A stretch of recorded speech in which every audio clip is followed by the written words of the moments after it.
যদি প্রশ্নটা রসুলের এমন হতো যে কে কত কিছু দিয়েছো, কে কত টাকা দিয়েছো, তাহলে আমি উপরে উঠতাম না সবার, যে আমি ওমর এবার অত টাকা দিয়েছে। কিন্তু এবার রসুল সাল্লাল্লাহু আলাইহি সাল্লামের প্রশ্নই পরিবর্তন হয়ে গেল।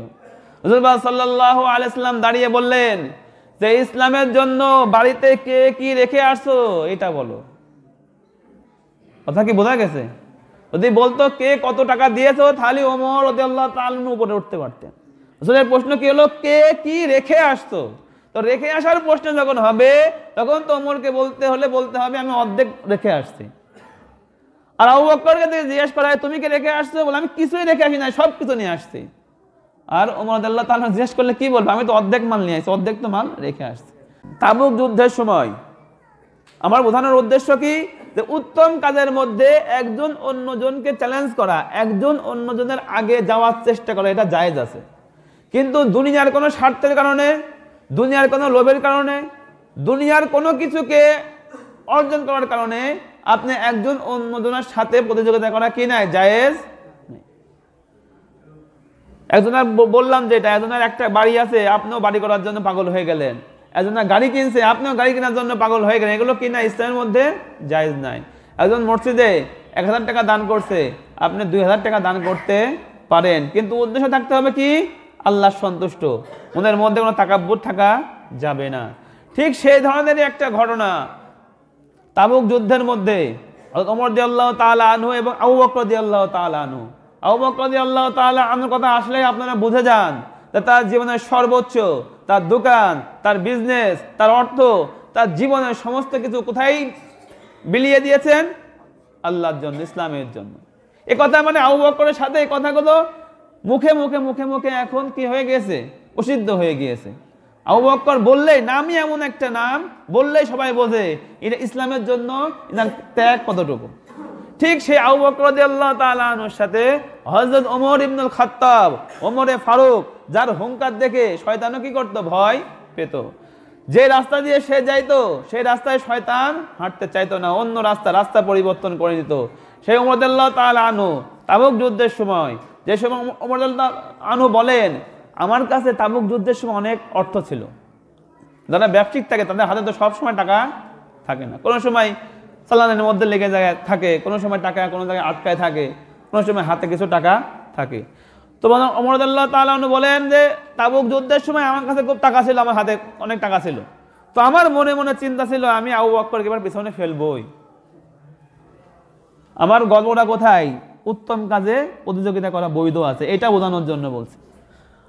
ওমর রাদিয়াল্লাহু তাআলা আনহু চিন্তা করলেন আমি কি করবো, আবু বকরকে কোথায় ফেলবো, আমার পিছনে ফেলবই। এজন্য যা অর্থ ছিল অর্ধেক অর্থ বাড়ি রেখে আসলেন, অর্ধেক অর্থ নিয়ে চলে আসলেন। আবু বকরের কাছে আল্লাহর রাস্তায় দিতে দিতে দিতে দিতে সকল কিছু শেষ হয়ে গিয়েছিল। তো আপনারা সবাই জানেন আবু বকর কি নিয়ে আসে, বাড়ির ঘটি বাটি এই সেই নিত্য প্রয়োজনীয় জিনিস, যেগুলো যুদ্ধের মধ্যে তার প্রয়োজনীয়তা তেমন একটা নাই, তারপরও সকল কিছু নিয়ে আসতেন। রাসূলুল্লাহ সাল্লাল্লাহু আলাইহি ওয়াসাল্লাম জিজ্ঞেস করছেন আবু বকর বাড়িতে কি রেখে আসছো? আবু বকর উত্তর দিয়েছে কি, আল্লাহ এবং তার রাসূলকে রেখে আসছে, সকল কিছু নিয়ে আসছে। ওমর রাদিয়াল্লাহু তাআলা আনহুকে আমার অর্ধেক অর্থ দিলাম, অনেক অর্থ আমি দিলাম তাবুকের মধ্যে, যুদ্ধের মধ্যে, কিন্তু আবু বকর ঘটি বাটি নিয়ে আসলো সবকিছু। আচ্ছা, যদি প্রশ্নটা রাসূলের এমন হতো যে কে কত কিছু দিয়েছো, কে কত টাকা দিয়েছো, তাহলে আমি উপরে উঠতাম না সবার, যে আমি ওমর এবার অত টাকা দিয়েছে। কিন্তু এবার রাসূল সাল্লাল্লাহু আলাইহি সাল্লামের প্রশ্নই পরিবর্তন হয়ে গেল। রাসূল সাল্লাল্লাহু আলাইহি সাল্লাম দাঁড়িয়ে বললেন যে ইসলামের জন্য বাড়িতে কে কি রেখে আসছো এটা বলো। কথা কি বোঝা গেছে? যদি বলতো কে কত টাকা দিয়েছো, তাহলে ওমর রাদিয়াল্লাহু তাআলা উপরে উঠতে পারতেন। রাসূলের প্রশ্ন কি হলো, কে কি রেখে আসতো। তো রেখে আসার প্রশ্ন যখন হবে, তখন তো ওমরকে বলতে হবে আমি অর্ধেক রেখে আসছি। আর আবু বকরকে জিজ্ঞেস করা হয় তুমি কি রেখে আসছো, বলে আমি কিছুই রেখে আসি না, সব কিছু নিয়ে আসছি। আর ওমর রাদিয়াল্লাহু তাআলা জিজ্ঞেস করলে কি বলবে, আমি তো অর্ধেক মাল নিয়ে আসছি, অর্ধেক তো মাল রেখে আসছি।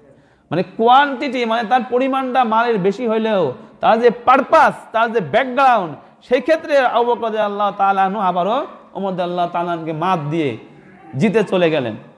ওমর রাদিয়াল্লাহু তাআলা আনহু সেখানে বললেন আবু বকরকে বিট করা ইসলামের ব্যাপারে কারোর সাধ্য নেই। কথা কি বোঝা যাচ্ছে? উত্তম কাজে প্রতিযোগিতা এগুলো আমাদের মধ্যে থাকতে হবে। যারা করবে এগুলো আল্লাহ বলছেন ও জান্নাতিন, তাদের জন্য হবে জান্নাত। ওয়াসারিউ ইলা মাগফিরাতিম মির রাব্বিকুম, আল্লাহ রাব্বুল আলামিনের ক্ষমার দিকে তোমরা কি করো, একজনকে চ্যালেঞ্জ করে এগিয়ে যাও, গেলে কি হবে, ও জান্নাতিন, তোমাদেরকে আল্লাহ রাব্বুল আলামিন জান্নাত দেবে, এবং জান্নাতের দিকে তোমরা এগিয়ে যাও। জান্নাতের প্রশস্তা কতটুকু হবে, আরদুহাস সামাওয়াতু ওয়াল আরদ, যার প্রশস্ততা হবে আসমান এবং জমিনের যে প্রশস্ততা, একটা জান্নাতের প্রশস্ততা আল্লাহ রাব্বুল আলামিন এত বড় করে দেবেন। তো এই ধরনের কথা কোরআনে অনেক জায়গায় আপনারা দেখবেন যে জান্নাত হবে 10 দুনিয়ার সমান, জান্নাতের যেই থাকবে সেটা হলো আসমান এবং জমিনের যে যত দূরত্ব, এত বড় জান্নাত আল্লাহ রাব্বুল আলামিন একজনকে দেবেন। তো এগুলো শুনলে আমাদের মতো লোকের মনে হবে এগুলো আবার কোন ধরনের কথা। আমরা 1 হাত জায়গার জন্য ভাইকে ভাই মারি, 1 কাঠা জায়গা পাই না বাড়ি করার জন্য। সবার চিন্তা, শহরে যদি আমার 3 কাঠা জমি থাকতো, একটা বাড়ি করলে আমার ছেলেরা নিশ্চিন্তে থাকতে পারতো। যার শহরে আছে সে চিন্তা করে ঢাকায় যদি আমাদের একটু জায়গা থাকতো, ঢাকায় একটা বাড়ি করতে পারতাম। যাকে আল্লাহ ঢাকায় দিয়েছে সে চিন্তা করে যদি আমার মালয়েশিয়া, সিঙ্গাপুরে, কানাডা, ইতালিতে বাড়ি থাকতো তাহলে কতই না ভালো হতো। এই ধরনের খায়েশ আমাদের মধ্যে আছে। আল্লাহ বলেন আমি তোমাদেরকে এমন জান্নাত দেব যার প্রশস্ত হবে আসমান এবং জমিনের প্রশস্ততার মতো। এটা বুঝতে হলে সায়েন্সের স্টুডেন্ট হওয়া লাগবে, অন্যথায় বোঝা যাবে না। আল্লাহ রাব্বুল আলামিন কত বিলিয়ন ট্রিলিয়ন জায়গা প্রত্যেকটা গ্যালাক্সির মধ্যে রাখছেন, আর এই ধরনের কয়েক হাজার পৃথিবী একটা গ্যালাক্সির মধ্যে থাকতে পারে, আর এই ধরনের কয়েক লক্ষ গ্যালাক্সি আল্লাহ রাব্বুল আলামিন এই সৌরমণ্ডলের মধ্যে রেখে দিয়েছেন, ইউনিভার্সের মধ্যে। তো এগুলো অন্য কথায় চলে যাবে, এগুলো বুঝতে হলে সায়েন্সের স্টুডেন্ট যারা হবে তারা সহজে বুঝতে পারবে। যাই হোক, আল্লাহ বলেন এই জান্নাতকে আমি প্রস্তুত করেছি তাদের জন্য, উইদ্দাত লিল মুত্তাকিন, এটা মুত্তাকিনদের জন্য কি করা হয়েছে, প্রস্তুত করা হয়েছে। যারা দুনিয়াতে আল্লাহকে ভয় করবে তাদের জন্য এই জান্নাতকে কে প্রস্তুত করেছেন, আল্লাহ রাব্বুল আলামিন।